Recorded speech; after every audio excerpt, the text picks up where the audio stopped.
विद्यार्थी मित्रों, हम सेतु अभ्यास देख रहे हैं। इसमें मैंने पहला 24वां पार्ट आपको समझाया था, कसरत यानी व्यायाम के प्रकार, उसका महत्व और उसके फायदे मैंने आपको बताए थे। आज हम 25वां पार्ट और 26वां पार्ट दोनों भी इकट्ठा देखने वाले हैं।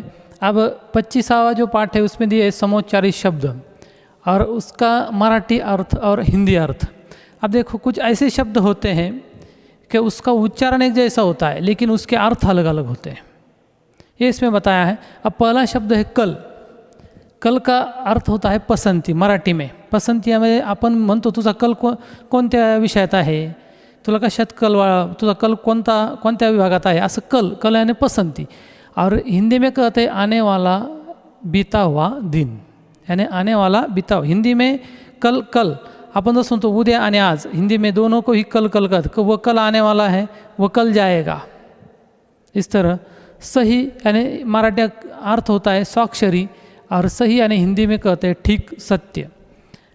खोल मराठी में उगड़ने, और हिंदी में होता है आवरण। आई मराठी में माता, हिंदी में आना। पुन्हा परत, इसका अर्थ होता है पुन्हा, परत, और हिंदी में अर्थ होता है किसी चीज़ को एक के ऊपर एक रखना, यानी चढ़त, एक पर एक रखना। इस तरह ये हिंदी अर्थ इसमें दिए हैं। और इसमें और भी बहुत सारे शब्द दिए हैं, जैसे कि देखो, अब ये आपके समझ में आ गया होगा, इसमें आपको अभी कोई दिक्कत नहीं है। और भी कुछ शब्द दिए हैं। देखो, इसमें दिया है और एक शब्द, अलग अलग प्रकार के शब्द दिए हैं।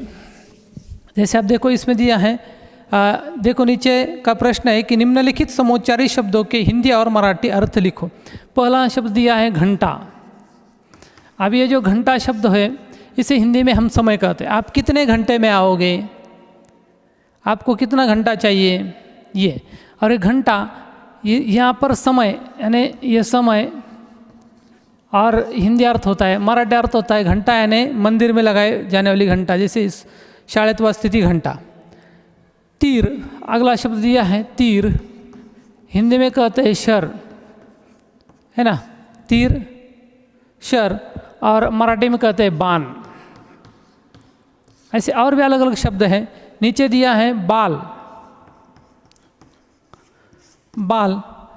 यानी केस, आंख पर होने वाले, सर पर होने वाले केस, बाल। अब ये बाल हिंदी अर्थ है और केस ये मराठी अर्थ है। इस तरह और भी बहुत सारे शब्द दिए हैं। इसमें आगे भी और ऐसे शब्द दिए हैं। देखो, आगे दिया है आया, आय और आयु।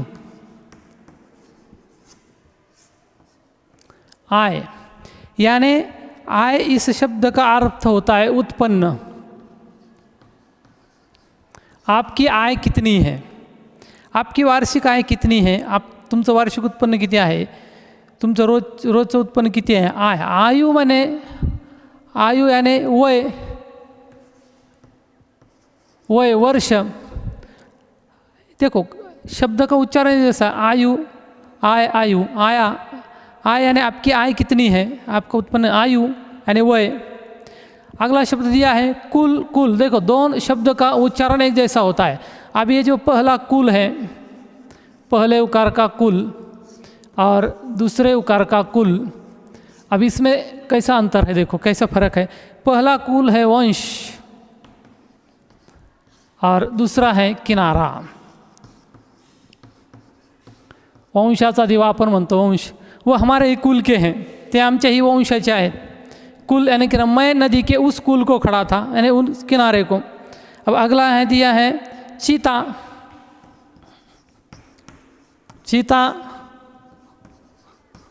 चिंता। अब देखो, चीता यानी जो मरने के बाद जलाई जाती है, मरने वाले आदमी की चिता, और चिंता यानी चिंता करना। देखो कैसा फर्क होता है, ये इसमें बताया है। आगे दिया है पर्यायवाची शब्द लिखो, यानी समानार्थी शब्द लिखो। अब इसमें पर्यायवाची शब्द दिए हैं नदी, सूर्य, फूल, खग। अब इसमें नदी, सूर्य,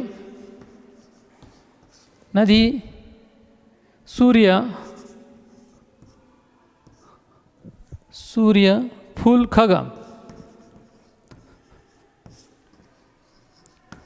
अब देखो ये जो नदी सरिता सूर्य समान शब्द लिखना है। नदी सरिता सूर्य रवि भास्कर फूल पुष्प आप कहते हैं खग यानी ढग न है ना मेघ ढग इस तरह ये समान। ये हो गया आपका 25वां पाठ।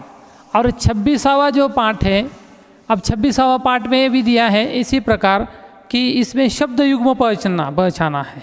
शब्द युग्म आपको मालूम है शब्द युग्म मैंने आपको पिछले 6 साल पढ़ाया था। शब्द युग्म अब ये शब्द युग्म क्या है? इसमें शब्द युग्म किसे कहते हैं कि एक दूसरे को जोड़कर ये शब्द आते हैं। और इसमें जो है आपको इस प्रकार के शब्द दिए होते हैं। उदाहरणार्थ देखो हंसना हंसना हंसाना है ना घूमना फिरना यहाँ वहाँ देखो यहाँ वहाँ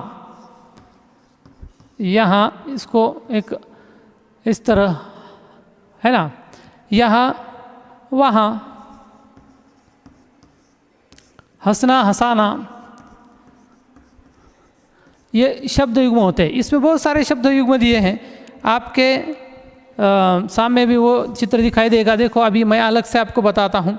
इसमें बहुत सारे शब्द युग्म दिए हैं जैसे गांव गांव गांव गांव गांव इसमें एक चिन्ह दिया जाता है।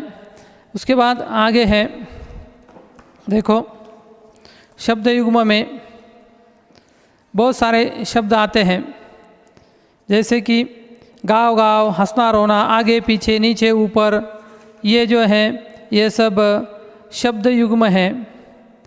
और इसमें आपको बहुत अलग अलग प्रकार के शब्द मैं आपको अब बताने वाला हूँ। देखो इसमें आते हैं बहुत सारे शब्द जैसे कि देखो अपना पराया अभी अभी छोटे छोटे कौन कौन अलग थलग चटक मटक पूछताछ इस तरह के शब्दों को शब्द युग्म कहते हैं। जो दो शब्दों देखो सुनो मैं क्या बताता हूँ उसकी व्याख्या। जब दो शब्दों को जोड़ के रूप में प्रयोग किया जाता है जब दो शब्दों को जोड़ के रूप में प्रयोग किया जाता है तो वे शब्द युग्म कहलाते हैं है ना। उसके अंदर योजक चिन्ह लगाया जाता है। ये जो योजक चिन्ह है ये लगाया जाता है। अब इसमें जो दिया है अब अलग अलग प्रकार के शब्द आपके इसमें भी दिए हैं जैसे देखो इधर उधर घूमना फिरना धन दौलत है ना अचान पहचान फल फूल ऐसे शब्द दिए हैं। इसके अंदर फल फूल अब ये योजक चिन्ह लगाया जाता है इसे योजक चिन्ह कहा जाता है फल फूल। उसके बाद खाना वाना देखो खाना वाना इस तरह के ये जो इसे कहते हैं शब्द युग्म। इसमें बहुत सारे जब एक ही शब्द 2 बार लिखा जाता है तो उसे जैसे ऊंचे ऊंचे जब दोनों शब्द एक दूसरे को विरोध होते हैं आना जाना खाना पीना नीचे ऊपर आगे पीछे ये भी शब्द युग्म है। और जहाँ दोनों शब्दों का अर्थ एक सा होता है ऐसे भी वो शब्द जैसे लड़ते झगड़ते कागज पत्र धन दौलत शोर गुल ये दोनों के अर्थ एक से होते हैं। और दूसरा जो है जब दोनों शब्द एक दूसरे के विरोध होते हैं आना जाना अपना पराया नीचे ऊपर इस तरह ये शब्द युग्म है। इसका भी मैं आपको प्रश्न आपके ग्रुप के ऊपर डालने वाला हूँ। विद्यार्थी मित्रों हम यहीं पे रुकते हैं। ये आपके समझ में आया होगा।